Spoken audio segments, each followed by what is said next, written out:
सर्वप्रथम तो मैं बड़ा क्रोधित हूँ इस बयान से एज अ महिला।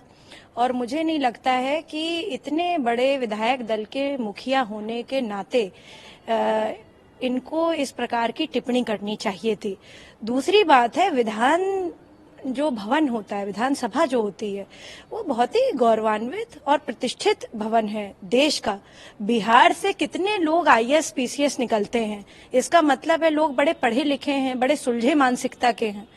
परंतु इस प्रकार की बात करना वहां के मुख्यमंत्री की, ये बहुत ही शर्मसार कर देने वाली है। पूरे भारत के लिए ये दिखाता है कि इस प्रकार के लोगों को विधानसभा में होना ही नहीं चाहिए। और अब जब इलेक्शंस हो तो बिहार की जनता को इस बात का ध्यान रखना चाहिए कि कैसे लोगों को वो चुन कर लेकर के आ रहे हैं, क्योंकि इस प्रकार का अमर्यादित बयान दे करके उन्होंने अपने संस्कारों को परिलक्षित किया है। ये कोई बात कहने वाली है विधानसभा में? आप बताइए कि इस तरह से बात करने का मतलब क्या था उनका। और उनको माफी भी मांगनी चाहिए, और मुझे तो लगता है कि उनको जो है इस्तीफा दे देना चाहिए इस बात पे।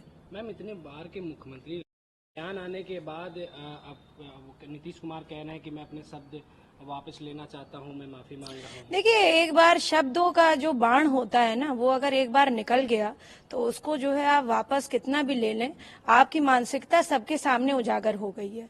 और भारत के जो लोग हैं वो बहुत ही सूझबूझ रखने वाले हैं। स्पेशली जैसे मैंने पहले कहा, बिहार के लोग, बहुत सारे ऐसे लोग हैं जो पढ़ने लिखने में बहुत आगे हैं। विपरीतार्थ परिस्थितियों में उन्होंने इतना बड़ा सर्वश्रेष्ठ एग्जाम, भारत का आईएएस का एग्जाम जो है पार किया है, और लोगों ने बहुत ही कम रिसोर्सेज में इस एग्जाम को पार किया। इसका मतलब है कि बिहारी जो माइंड है वो बहुत ही ट्रेंड और बहुत ही अच्छे हैं। कितने सारे साइंटिस्ट हैं बिहार से जो अभी भी जो है यहाँ के भी शोध में जो है अपना रिसर्च कर रहे हैं, और बाहर भी नासा में भी हैं, कार्यरत हैं। तो मैं समझती हूँ कि इस तरीके का बयान देना वहां के मुख्यमंत्री का, ये बहुत ही शर्मनाक है।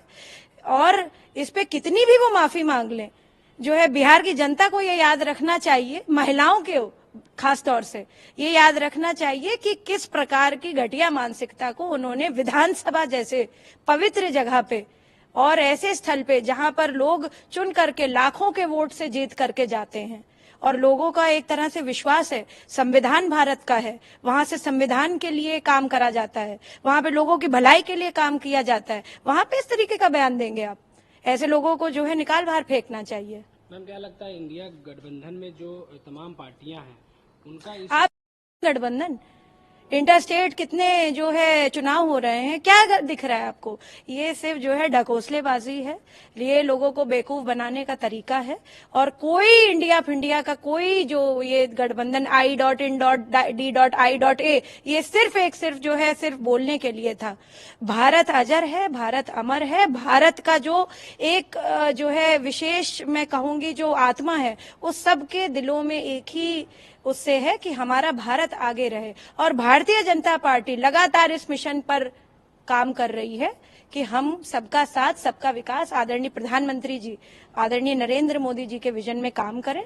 और हम सब कार्यकर्ता जितने भी हैं, भारतीय जनता पार्टी को विशेषता जो है इस मुकाम पर ले जाएंगे। 2024 में भी हम जो है फिर से जीत करके इसलिए आएंगे क्योंकि जो है प्रधानमंत्री का विजन भारत की अखंडता के लिए है, इसलिए नहीं है कि बांट बांट करके जो है हम जो है अपना उल्लू साधे।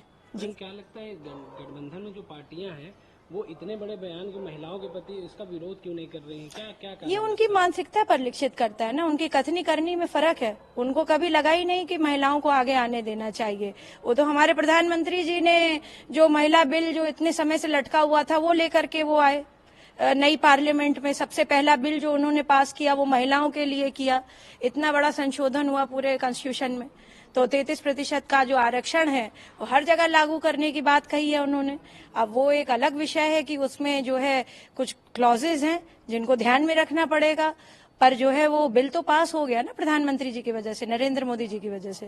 तो ये भारतीय जनता पार्टी कभी कथनी करने में फर्क नहीं करती है।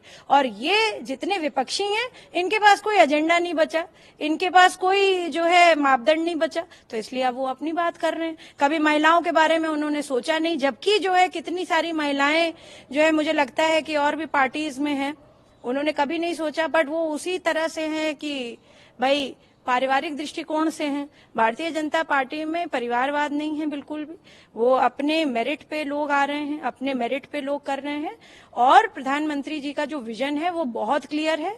भारत की अखंडता कैसे रहे, भारत की महिलाएं, भारत के पुरुष, भारत के बच्चे, भारत के युवा किस तरह से आगे बढ़े, उस पर उनका एजेंडा है। इसलिए नहीं है कि कोई परिवार आगे बढ़ जाए।